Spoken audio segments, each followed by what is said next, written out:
ఉడిపి శ్రీకృష్ణ విగ్రహరాస్యం. శ్రీకృష్ణుని ఆలయాలలో 4 ఆలయాలను ప్రధానంగా చెప్పుకోవచ్చు. ఇవి ఉత్తరాన ఉత్తరప్రదేశ్లోని మధుర, గుజరాత్ రాష్ట్రంలోని ద్వారక, దక్షిణ భారతదేశంలో కేరళలోని గురువాయూర్, కర్ణాటకలోని ఉడిపి. ద్వైత్వ సిద్ధాంత ప్రాతిపాద్యులు శ్రీమతాచార్యులలో ఒక్కరైన శ్రీ మధ్వాచార్యుల వారి జననం, జీవితం ప్రసిద్ధ శ్రీకృష్ణ క్షేత్రం కర్ణాటకలోని ఉడిపితో ముడిపడి ఉంది. ఒకరోజు శ్రీ మధ్వాచార్యుల వారు వేకుమజామునే సముద్ర తీరానికి వెళ్లి స్నానం చేసి ప్రాతః సంధ్యాదికాలు ముగించుకొని ఆ తీరంలోనే కూర్చొని 12 స్తోత్ర రచనను ప్రారంభించారు. తపోదీక్షతో 12 స్తోత్ర రచన సాగుతుంది. ఆ రోజు పర్వదినం కావడంతో అనేక మంది ప్రజలు కూడా వచ్చి సముద్ర స్నానం చేశారు. ప్రశాంతమైన ప్రాతఃకాలం భక్తి ప్రపత్తులు ప్రసరించడానికి అనువైన సమయం. అలాంటి నేపథ్యంలో శ్రీ మధ్వాచార్యుల వారు నిరాటంకంగా 12 స్తోత్రంలోని 5 అధ్యాయాల రచన పూర్తి చేశారు. 6వ అధ్యాయం ప్రారంభం కాబోతున్న సమయంలో ద్వారక నుండి సరుకులు తీసుకువస్తున్న ఒక నౌక తీరం వెంట వెళుతుండగా అకస్మాత్తుగా విపరీతంగా గాలులు ప్రారంభమయ్యాయి. ఈ గాలులకు సముద్ర కెరటాలు ఉవ్వెత్తున ఎగిసిపడుతున్నాయి. నౌక ప్రమాదంలో చిక్కుకుంది. దానిని రక్షించడానికి అందులోని నావికులు చేస్తున్న ప్రయత్నాలు ఫలించడం లేదు. క్రమంగా నౌకలోని నీరు చేరడం ఆరంభమైంది. ఏ క్షణాన్నైనా నౌక మునిగిపోవడానికి సిద్ధంగా ఉంది. నావికులందరూ భయాందోళనలకు గురైన సమయంలో చివరి ప్రయత్నంగా నౌకకు సంబంధించిన ముఖ్య వ్యాపారి ఒకతను తీరం వైపు చూస్తూ రక్షించే వారి కోసం ప్రార్థన చేయడం మొదలుపెట్టాడు. అంత దూరం నుంచి కూడా ఒడ్డున నిశ్చలంగా కూర్చొని రచన చేస్తున్న శ్రీ మధ్వాచార్యుల వారు ఆ వ్యాపారికి స్పష్టంగా గోచరించారు. ఆయననుద్దేశించి మరింత ఆర్తితో ప్రార్థించసాగాడు. 12 స్తోత్ర రచనలో లీనమై ఉన్నప్పటికీ అంతటి హోరుగాలిలోనూ అంత దూరం నుంచి వ్యాపారి చేస్తున్న ప్రార్థన మధ్వాచార్యుల చెవిని తాకింది. అప్రయత్నంగా అటువైకేసి తల తిప్పారు. జాలి కలిగింది. వెంటనే తన ఉపవస్త్రం ఒక కొనను పట్టుకుని గాలిలో నావకేసి విసిరి వెనక్కు తీసుకున్నారు. అంతే. ఆ క్షణం వరకు సముద్రంలో మునిగిపోతుందా అన్నట్లుగా నౌక ఒక్కసారిగా స్తబ్దతకు వచ్చింది.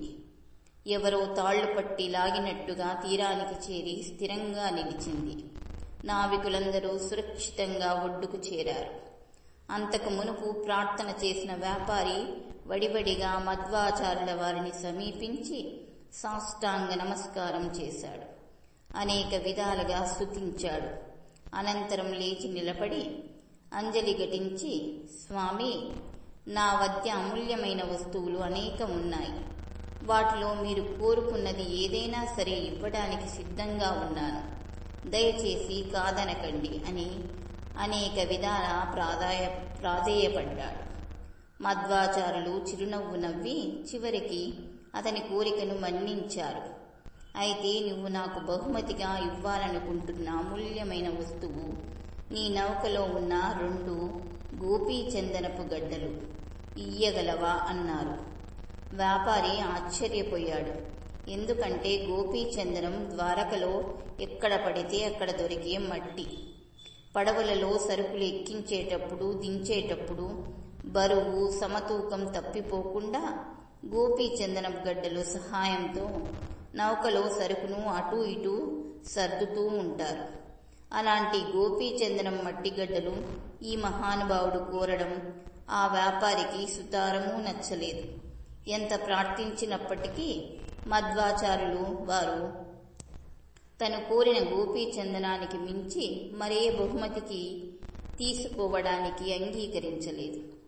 చివరికి ఆ వ్యాపారి స్వామి కోరిన గోపీచందనం గడ్డలను ఇవ్వడానికి సిద్ధపడి అవే కోరడంలోని పరమార్థం ఏంటో, ఆ మట్టి గడ్డల మహిమ విశేషాలేమిటో తెలుపమని ప్రార్థించాడు. స్వామి మళ్లీ చిరునవ్వు చిందిస్తూ, నువ్వే చూడు అంటూ ఆ గడ్డలను అందరూ చూస్తుండగానే నీటిలో కరిగించారు. ఆ సమయంలో అక్కడ ఓ అద్భుతం జరిగింది. ఒక గడ్డ నుండి బలరాముని విగ్రహము, రెండవ దాని నుంచి శ్రీకృష్ణుని విగ్రహం బయటపడ్డాయి. అక్కడున్న వారందరూ సంభ్రమాశ్చర్యాలలో మునిగిపోయారు. శ్రీకృష్ణ విగ్రహ దర్శనం జరిగిన వెంటనే మధ్వాచార్యులు ద్వాదశ స్తోత్రంలోని 6వ అధ్యాయంలో దశావతారాన్ని వర్ణించారు. బలరాముని విగ్రహాన్ని అక్కడే ప్రతిష్ఠించి శ్రీకృష్ణుని విగ్రహం తీసుకుని ఉడిపికి ప్రయాణమయ్యారు. శ్రీకృష్ణ ప్రాప్తి తర్వాత ద్వాదశ స్తోత్రాన్ని పరిసమాప్తి చేశారు. అందుకే ద్వాదశ స్తోత్ర అత్యంత పవిత్రమైనది. అమృత రూపమైనటువంటి శ్రీకృష్ణ ఆగమనానికి కారణమైంది. అది విషహార స్తోత్రంగా కూడా ప్రసిద్ధి చెందింది. ఇంతకీ శ్రీకృష్ణుని విగ్రహ రహస్యం ఏమిటి, వాస్తవానికి జరిగిందేమిటి అనే కథ మరింత ఆసక్తికరంగా ఉంటుంది. ఆ కృష్ణుని విగ్రహము సామాన్యమైనది కాదు. ఒకసారి దేవకీదేవి, కృష్ణ, నీ బాల్యలీలలు చూసే భాగ్యము యశోదకు కలిగినట్లు నాకు కలగలేదు. వాటి గురించి విని విని ఎప్పటికైనా చూడాలని నా మనసు ఉవ్విళ్ళూరుతుంది. చూపించవా కృష్ణ అని ప్రార్థించింది. కృష్ణుడు అనుగ్రహించాడు. మరుక్షణంలో శశైవ దశలో కృష్ణుడిగా మారిపోయాడు. తప్పటడుగులు వేస్తూ నడిచాడు. దేవకీదేవి ఒడిలో కూర్చున్నాడు. కేరింతలు కొట్టాడు. కుండ పగల కొట్టి వెన్న తిన్నాడు. ఒంటి నిండా వెన్న రాసుకున్నాడు. పామును తాడులాగా పట్టుకుని మజ్జిగ చిలికినట్లు నృత్యం చేశాడు. మరీ ముఖ్యంగా తనతో పాటు అన్న బలరాముణ్ణి కూడా చూపించాడు.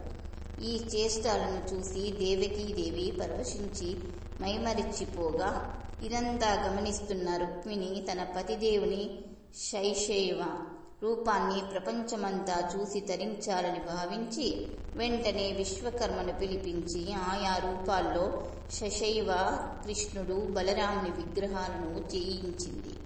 ముందుగా తనే సకల వైభవాలతో విగ్రహాలను స్వయంగా పూజించింది. కృష్ణావతారం ముగిసింది.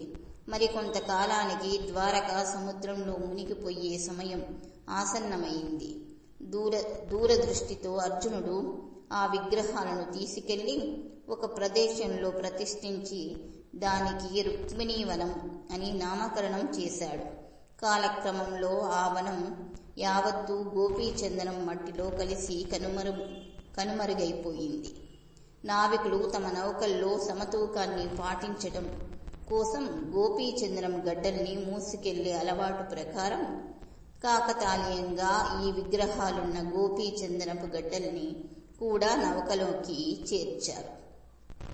వాటి విలువ తెలియకుండానే వాటిని తీసుకెళ్లే భాగ్యం ఆ వ్యాపారికి లభించింది.